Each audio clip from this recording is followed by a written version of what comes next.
The Montana Vigilantes.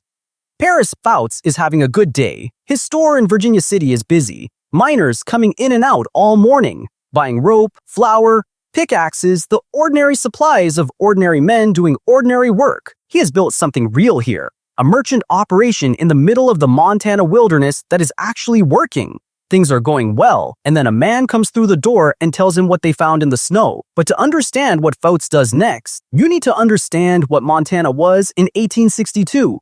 A man named White kneels at a creek in the middle of absolute nowhere. He lowers his pan, swirls it, and waits. After water clears, he saw pure gold. Yes, pure gold, sitting at the bottom of that pan like it had been waiting there since before anyone had a name for waiting. White has been walking for weeks through country that wanted him dead. Split boots, cracked hands, the same meal 11 days in a row. One of thousands of men who left everything behind and walked west on nothing but a rumor. Most of them found nothing but White, found everything. And that single moment, one man kneeling at Grasshopper Creek in the summer of 1862 set off a chain of events that nobody was prepared for. Word about that gold strike blew up all over the American West like a wildfire tearing through dry brush, moving so fast nobody could stop it, not even slow it down. Within days, men who had never heard of Grasshopper Creek were already moving toward it. Within weeks, the trail was worn to bare earth within months. Bannack tears itself out of the wilderness,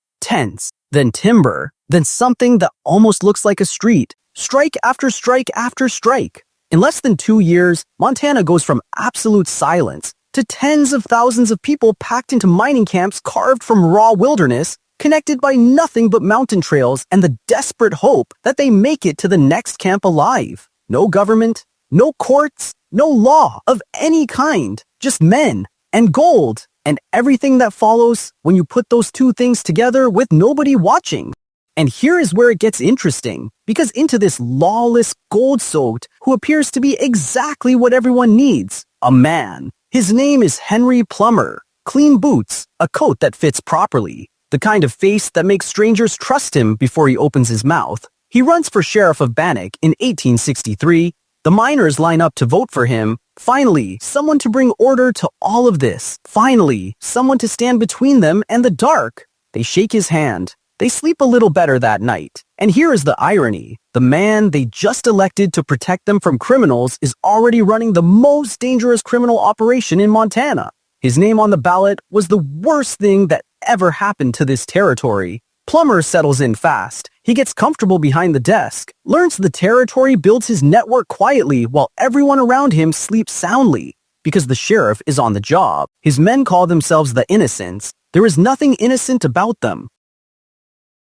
They work the roads between camps. They have signals, specific words, specific gestures, ways of identifying each other in public that no outsider can read. They have informants embedded inside every major camp, men who eat with the miners, drink with them, listen to everything and feed it all back. Who is carrying gold today, which trail they are taking, whether they are riding alone. The operation runs like clockwork, and here is the worst part. When a miner gets robbed and rides into Bannack furious to report it to the sheriff, he sits across a desk from the man who ordered it. Plummer listens carefully, nods, takes notes, furrows his brow with exactly the right amount of concern, promises to investigate personally. He rides back to the Innocents and celebrating the robbery and splits the gold. The success is staggering. Over 100 people murdered on Montana roads in less than a year. Henry Plummer. Let us be specific about what he is. He is not a corrupt sheriff who looks the other way for money. That would be bad enough. He is the architect. He designed the whole system from the inside using the authority the miners gave him as the scaffolding to build a killing operation on top of. He knows which miners are carrying gold because they told him. He knows which trails they are taking because he asked as their sheriff, doing his due diligence, keeping them safe. He knows which travelers are riding alone because he rides with them sometimes just to check in, just to make sure they are all right. And then he goes back and tells his men exactly where to find them. This is not opportunistic crime. This is a predator wearing the face of a protector. And in a territory with no courts, no oversight, no way to check what the sheriff is actually doing. He is completely untouchable. Lloyd Magruder, a merchant, well-known, well-liked, the kind of man people were genuinely glad to see walk through the door. He finished a successful trading run and was heading home with 4 companions he trusted completely.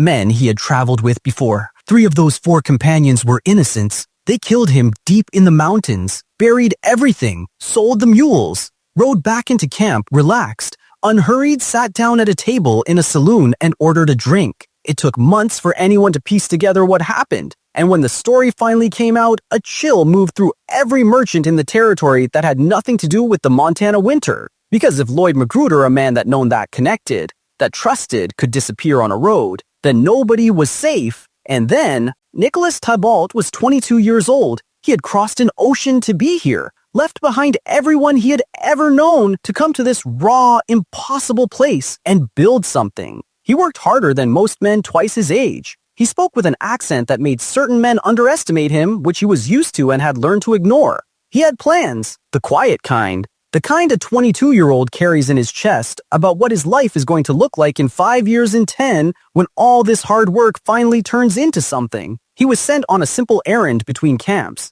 a 2-hour ride, a trail he had ridden before. He never came back. They found him 3 days later, in the snow shot once, stripped of everything, half buried not carefully, like something you throw away. He was 22 years old, he had crossed an ocean, and he ended up half buried in Montana's snow. Something that had been quietly adding up for a long time finally reached its limit. Pfouts locked his store an hour early, walked through the cold Virginia City evening, knocked on Wilbur Sanders' door. Sanders was 27 years old, one of the only trained lawyers in Montana, and had been building a case in his head for months. Names, dates, roads, patterns, all of it pointing back to one man behind one desk wearing one badge. When he saw Pfouts' face, he already knew why he was there. They talked through the night. By morning, one question between them: how many men will stand with us? When do we start? What do you need me to do? I know where 3 of them are right now. 6 men. Back of Pfouts' store door locked. Pfouts laid it out flat. He picked up a pen. 4 words: investigate, identify, judge, execute. Nobody moved. Nobody left. The Montana Vigilantes had just been born. Their first target was George Ives, the man who shot Nicholas Tbalt and left him in the snow. They had him within days.